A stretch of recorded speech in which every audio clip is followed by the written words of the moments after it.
네, 안녕하세요. 이번 동영상에서는 이어서 1.2 사람들이 어떻게 상호작용을 하는지와 관련된 원칙에 대해서 공부하도록 하겠습니다. 어, 경제 안에는, 우리 사회 안에는 수많은 사람들로 구성이 되어 있고, 그렇기 때문에 사람들이 어떠한 선택을 하는지가 또 다른 사람에게 영향을 미치게 됩니다. 그러한 과정에서 사람들은 상호작용을 하게 되는 것이고요. 그래서 이와 같은 것에 대해서 살펴보는 것이 1.2 어떻게 사람들이 상호작용하는지에 대한 원칙들이라고 할 수 있겠습니다. 그 중에 살펴볼 다섯 번째 원칙은 교역 혹은 뭐 무역 거래를 하면 모든 사람들에게 이롭다라는 것입니다. 그래서 이렇게 트레이드, 무역을 하게 되면 조금 더 각자가 잘하는 것에 특화할 수 있고, 그 교환 아니면 뭐 그러한 것을 통해서 경제 전체적인 생산성, 부는 올라가게 된다라는 것입니다. 어, 뭐 이제 이것과 관련해서 이제 뒤에서 뭐 분업이라든지 비교 우위, 절대 우위 뭐 이런 것에 대해서 우리가 이어서 이제 뒤 단원들에서 공부를 할 텐데 뭐 고등학교 때 혹시 경제를 공부를 한 분이면 뭐 이런 거 들어보셨을 거예요. 뭐 한 나라가 있고 또 다른 나라가 있다. 그런데 떤 나라는 A라는 물건을 생산하는데 뭐 얼마만큼의 비용이 들고 또 다른 나라는 A라는 물건을 생산하는데 뭐또 다른 얼마만큼의 비용이 든다. 그러면 더 적은 비용으로 물건 생산할 수 있는 나라가 특화해서 그것에 전문적으로 하는 것이 그리고 나중에 서로 다른 물건을 시장에서 교환하는 것이 서로에게 이득이 될 것입니다. 이와 같은 것이 이제 원칙 다섯 번째, 어, 내가 잘하는 것에 더 집중을 하고 그것을 뭐 교환을 한다든지 하는 것이 경제 전반에 이롭다라는 것이 이 다섯 번째 원칙이 되겠습니다. 이거를 어떤 국가적인 측면에서 보더라도 뭐 한국이 잘 만드는 것, 뭐 일본이 잘 만드는 것, 미국이 잘 만드는 것. 그래서 각자가 잘 만드는 것을 뭐 서로 경쟁하는 과정을 통해서 특화를 하고 세계 경제 시장에서 뭐 무역 같은 거, 자유무역 같은 거를 통해서 교환을 하는 것이 경제 전반적인 수준에서 긍정적인 측면이 더 크다라는 것이 되겠습니다. 이제 그게 원칙이긴 한데 뭐 이런 건 시험에 안 나오는데 최근에 코로나19 때문에 그 좀 더 자국 우선주의 뭐 이렇게 좀 변하고 있잖아요. 그러니까 이제 프린시플 5 요거는 원칙이고 어 이제 어떤 리더가 누가 되느냐 아니면 정책을 누가 시행하느냐에 따라서 실제로는 그렇게 되지 않을 수도 있구나 라는 것이 현실은 또 다를 수도 있겠구나 라는 것을 알면 되겠습니다. 네, 그리고 그 다음으로 나오는 여섯 번째 원칙은 일반적으로 시장이 경제 활동을 조직화하는 가장 좋은 방법이다라는 것입니다. 어, 그, 지금의 러시아, 그리고 독립국가들로 분열되기 전인 소련과 같은 나라가 있었고, 그리고 예전에는 서독과 동독 이렇게 나뉘어서 공산주의 국가라는 것이 있었습니다. 물론 지금의 북한이라는 나라도 남아있긴 하지만, 이런 그 공산주의 국가 하에서는, 어, 어떤 중앙에서 모든 것을 결정을 하게 됩니다. 그래서 이렇게 센트럴 플래닝을 하게 되고, 모든 것을, 모든 자원을, 경제적 자원을 이렇게 다 분배를 하게 됩니다. 너는 의사를 해라. 너는 뭐 농부를 해라. 너는 뭐 그 슈퍼마켓을 해라. 뭐 이렇게 어떤 개인의 어떤 능력이나 자질이나 아니면은 뭐 효율성과는 아무 관계없이 이렇게 중앙에서 분배를 하게 됩니다. 이제 그렇다 보면 이 문제가 발생을 할 수 있는 것이 그거 배분해 중앙에서 배분하는 사람이 모든 상황을 다 알고 하냐? 근데 아니더라라는 것이죠. 그래서 이제 자본주의, 마켓 이코노미, 시장 경제가 더 우세를 하게 되었다라는 것입니다. 그런데 이 시장 경제 하에는 어, 어떤 중앙에서 자원을 누가 이렇게 딱 특정한 사람이 아니면 뭐 특정한 뭐 정부가 뭐 이렇게 배분을 해주는 게 아니고 뭐 중앙화된 의사결정을 해주는 뭔가가 없다라는 것입니다. 그냥 이 시장 안에 경제 시스템 안에서 개인, 정부, 기업 그리고 뭐 다양한 개인, 다양한 기업이 서로 경쟁하고 경제 활동하면서 뭔가를 그 과정에서 결정을 하게 된다라는, 그래서 이와 같은 시장 경제 시스템 하에서는, 어떤 경제 전반을 조직하고, 뭐, 어떤 자원을 배분하고, 이렇게 통제를 하는 사람이 없다. 그런데, 뭐, 소련의 붕괴, 뭐, 공산주의 국가들의 붕괴, 이런 것을 통해서, 아, 이 마켓 이코노미가 그래도 경제적인 웰빙을, 증가시키는 가장 좋은 방법이구나, 수단이구나라는 것이 증명되었다라는 것이죠. 어, 이와 같은 시장 경제의 시작은 아담 스미스가 국부론이라는 책을 쓰면서 시장 경제가 시작이 되었다라고 할 수 있습니다. 그래서 많이 들어보셨을 텐데 invisible hand, 보이지 않는 손이라는 것이 가격이다, 공급량이라던가 뭐 이런 것을 결정을 하더라라는 것이고, 그러니까 실제로는 어떤 중앙에서 어떤 특정한 누군가가 아니면 어떤 집단이 결정하는 게 아니라 가게, 기업, 뭐 이런 등등의 경제 주체들이 시장에서 활동을 하면서 자연스럽게 가격, 거래량 이런 것들이 결정이 되더라라는 것이죠. 그러면 그렇게 놔두면 개인 그리고 기업들이 이렇게 어, 서로 이익을 추구하려고 움직이게 되면 결국 최종적으로 가장 좋은 결과를, 경제적인 성과를 나타내게 된다라는 것이고, 아담 스미스의 이 국부론, 보이지 않는 손의 입장에서는 정부가 괜히 시장에 간섭하고 개입하면 오히려 이렇게 효율적인 시장을 오히려 방해하는 것이 된다라는 것이 되겠습니다. 이렇게 시장이 일반적으로는 어떤 경제 전반을 가장 잘 아는 것이다, 잘 조직하게 된다라는 것의 대표적인 사례가 우리 교과서에서는 우버가 나와 있습니다.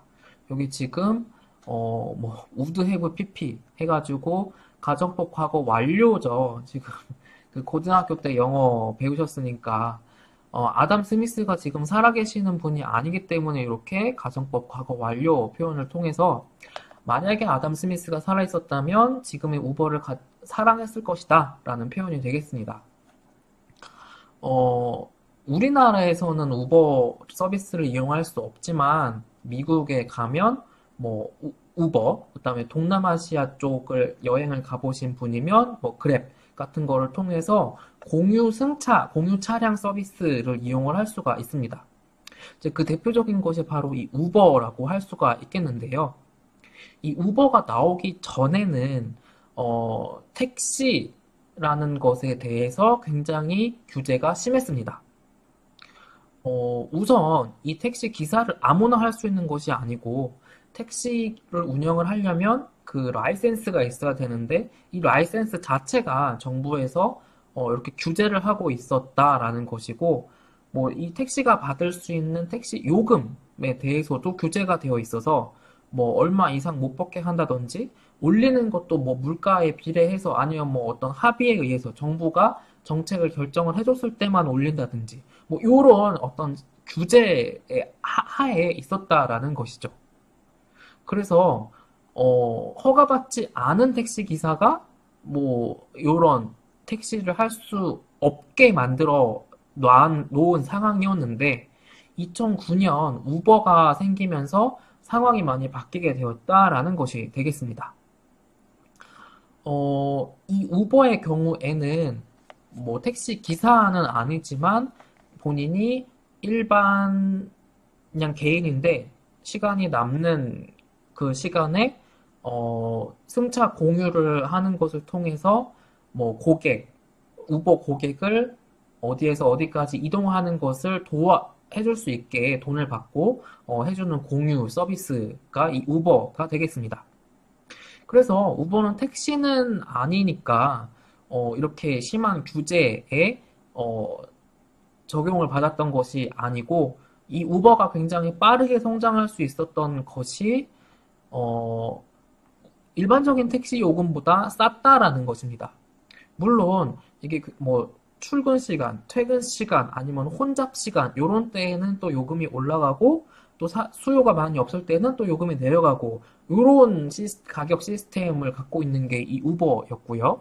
그러니까 택시 요금이 올라가? 그러면 그때 돈을 좀 더 벌고 싶은 운전기사라면 그때 더 나가서 운전을 하게 되고 즉 그런 자연스러운 시장을 이렇게 시장 작동하는 것을 통해서 운영이 되었던 것이 이 우버가 되겠습니다.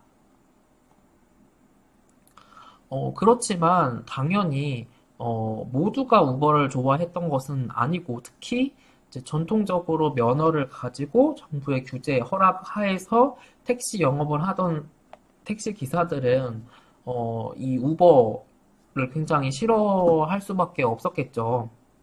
그리고 우리나라에서도 마찬가지로 그 대표적으로 타다 서비스가 이제 정부 규제에 의해서 되게 큰 어려움을 겪었었죠.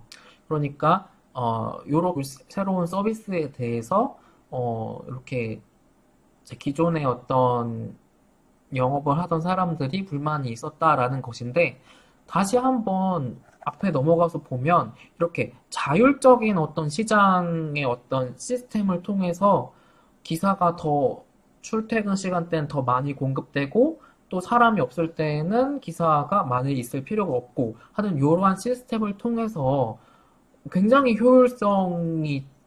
높은 효율성을 달성을 했다라는 것이죠. 그런 측면에서 우버는 경제학자들은 이렇게 우버가 경제학적으로는 어, 되게 긍정적인 측면이 많다라고 이렇게 생각을 하고 있다는 것입니다. 그래서 생각을 해 보시면 지금 택시 부르실 때 거의 카카오 택시 많이 쓰시는데 그 카카오 택시에도 이제 최근에 생긴 게 내가 조금 더 돈을 내면 나한테 더 빨리 배차가 된다든지 하는 거를 보셨을 거예요. 경험해 보셨을 거예요. 그래서 그러한 것이 어떤 시장의 원리에 따라서 자율적으로 움직이게 하는 것의 사례라고 할 수가 있겠습니다. 그래서 여기 나와 있는 우버 사례가 시장의 자율적인 움직임이 전반적인 효율성을 극대화해 주는 거나의 사례로 살펴보았습니다. 그리고 이어지는 일곱 번째 원칙은 그럼에도 불구하고 일부 정부가 개입하는 것이 시장의 효율을 상승시킬 수 있다라는 것입니다. 그러니까 앞에 원칙 6번하고 7번이 뭐 완전히 상충되는 것은 아닌 게 6번은 일반적으로는 시장에 맡겨주는 것이 경제적인 효율성을 극대화하는 것이다 라는 것이고 이 세로 원칙 7번에서는 일부 경우에 있어서는 정부가 개입을 하는 것이 더 좋다라는 것이니까 6번과 7번이 완전히 뭐 대립되는 것은 아니다라고 생각을 하시면 되겠습니다. 어, 쉽게 생각을 하실 수 있는 게 이 코로나19가 심각할 때에 우리나라가 뭐 방역을 굉장히 잘해서 세계적으로 모범이 되었었잖아요. 그런 것처럼 이렇게 정부가 개입을 하는 것이 더 어떤 공공의 이익에 더 기여하는 측면이 있을 수도 있는 거죠. 그래서 여기 교과서에 나와 있는 것처럼 정부가 하는 일은 어떤 규칙을 세우고 집행하는 역할을 하는 것이고, 어, 특히 어떤 법률 같은 거를 통해서 재산권을 보호를 한다든지 하는 역할을 하게 됩니다. 어, 교과서에 나와 있는 사례가 뭐 불법 복제 뭐 이런 게 나와 있어요. 그래서 시장에 가만히 그냥 손 놓고 놔두면 불법 복제가 만연하겠죠. 그런데 그렇게 불법 복제가 만연하게 되면 누가 힘들게 영화 만들고 TV 프로그램 만들겠어요.